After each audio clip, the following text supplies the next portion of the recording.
Alors, on me pose souvent la question de est-ce qu'il est indispensable en fait d'être sur les réseaux sociaux pour développer son activité. Alors, indispensable est un mot qui est extrêmement fort, donc moi j'aime pas dire que c'est absolument indispensable. En revanche, les réseaux sociaux, les médias sociaux nous offrent quand même la possibilité relativement facilement en fait de communiquer avec nos clients. Donc c'est un bon complément en fait de d'autres activités. Donc oui, j'ai tendance à dire que vous avez tout intérêt quand vous créez votre entreprise, quand vous souhaitez la développer, à vous intéresser à ces réseaux sociaux.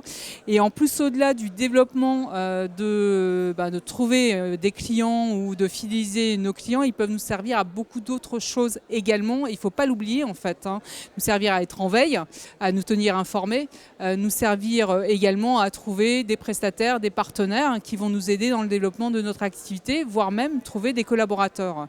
Donc c'est important en fait d'être présent et actif en fait sur ces réseaux. L'enjeu c'est de choisir les bons réseaux en fait. Quand on souhaite en fait trouver des nouveaux clients grâce aux réseaux sociaux, la question qui se pose, c'est sur quel réseau on va s'orienter de manière prioritaire. Et globalement, la règle clé, c'est je vais là où sont présents mes clients présents ou potentiels, donc mes clients et mes prospects. Si vous avez une offre de produits ou de services qui s'adresse au grand public, donc aux particuliers, c'est sur Facebook que ça va se jouer en fait. C'est vraiment sur Facebook que vous allez aller pour trouver des nouveaux clients et pour fidéliser vos clients actuels. Si en revanche, vous avez une offre qui s'adresse aux entreprises ou aux professionnels, Viadeo et LinkedIn vont être beaucoup plus pertinents puisque ce sont leurs outils à eux. C'est-à-dire que les entreprises et les professionnels sont présents et actifs sur Viadeo, sur LinkedIn.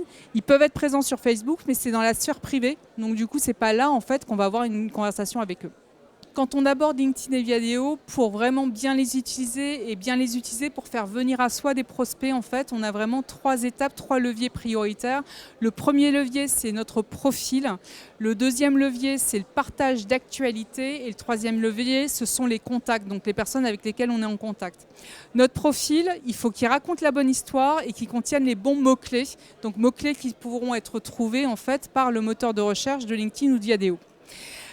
Le partage d'actualité, une fois par semaine à minima, partager une actualité, un article qu'on a vu sur un domaine d'expertise qui est le nôtre, de manière à établir un réflexe en fait auprès de nos contacts et qu'ils pensent à nous quand ils pensent à cette expertise.